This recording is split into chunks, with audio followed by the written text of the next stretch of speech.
All right, tribe. Well, the last time we were hanging out, we found ourselves straddling the 850 Tiger Sport.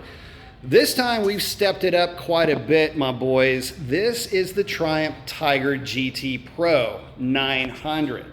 Now, what separates this from the other Tiger 900s is that this is really more the road-oriented version of the 900. This bike is really what I would consider to be a sport utility motorcycle or a sport utility bike. The reason why I say that is that this thing will literally get it all done for you. Specs on this thing, just the other side of 100 horsepower. And fellas, let me tell you something, I still holler BS on that, the way that this thing accelerates. Let's just say that I have it on good authority that it will out-accelerate the 850 in all scenarios and will absolutely happily cruise at obnoxious speeds that a bike that looks like this should not happily find itself at. So let's sit down and talk about this thing because it's pretty rowdy. Now, I don't want to get caught without showing you guys some technology. So as this thing spools up, nice, good afternoon for you guys. So guys, this thing has got a ton. I know that screen is kind of acting weird. The LCD is acting weird on this camera, but this thing has got so many different modes. It's got your sport, it's got, it's got a ton of different modes. We'll just leave it at that. Everything you could imagine in terms of technology features, it's got. Let me show you something else. Okay, so we've got tire pressure monitoring on this bike. It'll activate once we start rolling. That's also why the ABS light flashes on motorcycles these days, because it hasn't triggered it yet. But anyway, tire pressure monitoring, all your contrast. You can set the screen up in different ways as well. There's your tach, that's where I was riding it. But you've got music volume, music in general, no GoPro connected. That's right, guys, you can hook up your GoPro to this. Your GPS, your navigation, your phone calls, your text reviews, and then on the fly dampening. Should you choose to soften it up or stiffen it up, you can do that as well.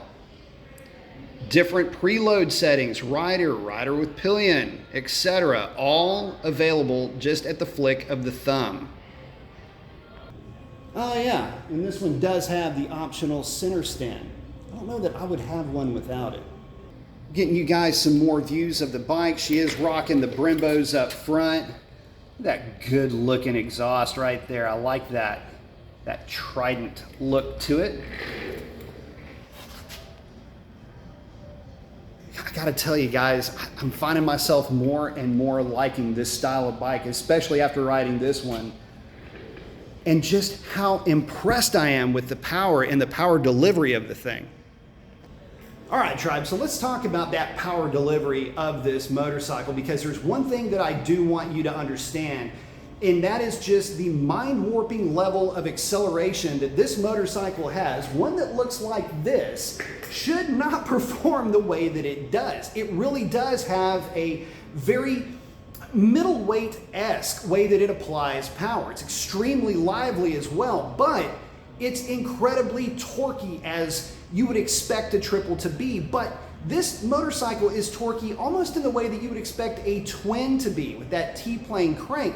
It really does deliver torque way down low in the RPM range. Just cruising it, if you're navigating a trail, something along those lines, you're gonna have access to a wave of torque with the 900 that you just don't have with, well, any other lesser motorcycles. And I can tell you this just from my own experience so far with this bike, is that the smoothness of it will lull you into a false sense of speed in a way. You don't realize the speeds that you're able to gather up with a bike like this. At least I wasn't. And again, every one of these Tigers that I've ridden has impressed me in some way. But I can tell you this right now, the 900, especially in the GT Pro configuration, is a bike that really is a sport utility motorcycle. This is a bike that you could easily daily in all weather And with all of the accessories that are available for this bike, with the boxes and the bags and everything else, you could practically use it as a work truck.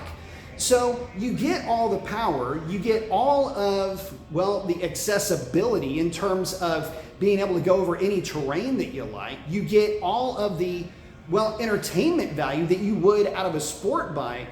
What is not to absolutely love about this thing? And so as I am the ever-evolving elder squid, I am finding myself becoming more and more involved in these different types of motorcycles. Not only am I evolving in a way where I've completely gotten myself outside of my comfort zone with sport bikes and track riding and general hooliganry, well, you can, maybe not the track part, well, it depends on the track, wouldn't it? I mean, maybe dirt.